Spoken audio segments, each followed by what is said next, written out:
Hey, so I don't want to beat a dead horse and I don't want to, go on and on about this post thing, but I just want to remind you that in that post, my one and only personal declaration I've ever made, thanks for being so warm and welcoming, was about the need for fragility in the feminist movement. It's going to be important.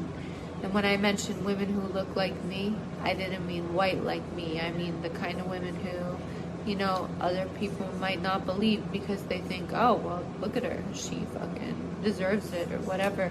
There's a lot of people like that, And,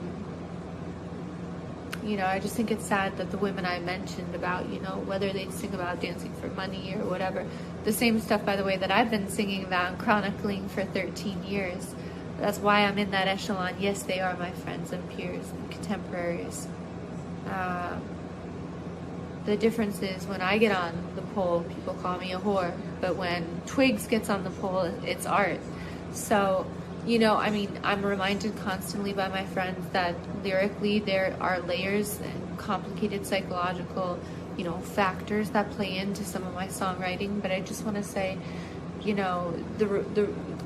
the culture is super sick right now, and the fact that they want to turn my posts, my advocacy for fragility into a race war, it's really bad. It's actually really bad, especially when in that same declaration I was talking again about the idea of how important it is to make reparations to the Navajo community because they touched me so much in my youth, and that I believe in personal reparations because it's the right thing to do. And, I think what's really sad is, like, as a personal advocate, as a girl's girl, as somebody who wants the best for every culture, when Marianne Williamson was talking about reparations to the black community that never got done during the emancipation period, that was why I liked her, because I always felt that way.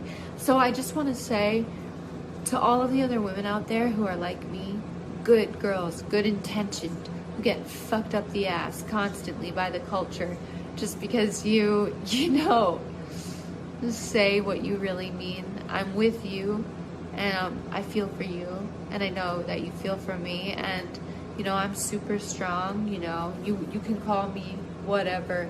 I'm sorry that I didn't add one 100% Caucasian person into the mix of the women that I admire, but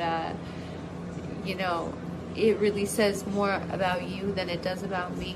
And I think that what's interesting is the very first time I decided to tell you anything about my life, or the fact that I'm writing books that chronicle that fragility, that 200,000 hateful, spiteful comments come in, and my phone number leaked, and comments like, you fucking white bitch,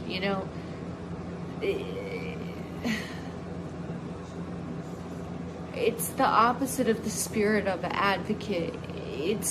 It's what causes fragility, but it's not gonna stop me, period. So I just want to say, nobody gets to tell your story except for you, and even if that means it's kind of messy like this along the way, because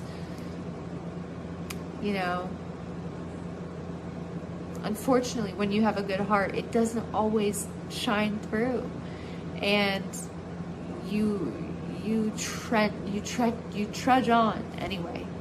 You make those personal reparations to heal your own family karmic lineage and the sickness of this country. Domestic abuse, mental health problems is the second epidemic that's arising out of this pandemic. It's a real thing.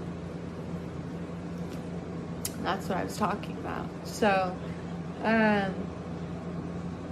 as ever, I'm grateful that my muse is still here, and that I have, over the last 3 years, been blessed to have the insight and ability to channel 2 books worth of beautiful poems.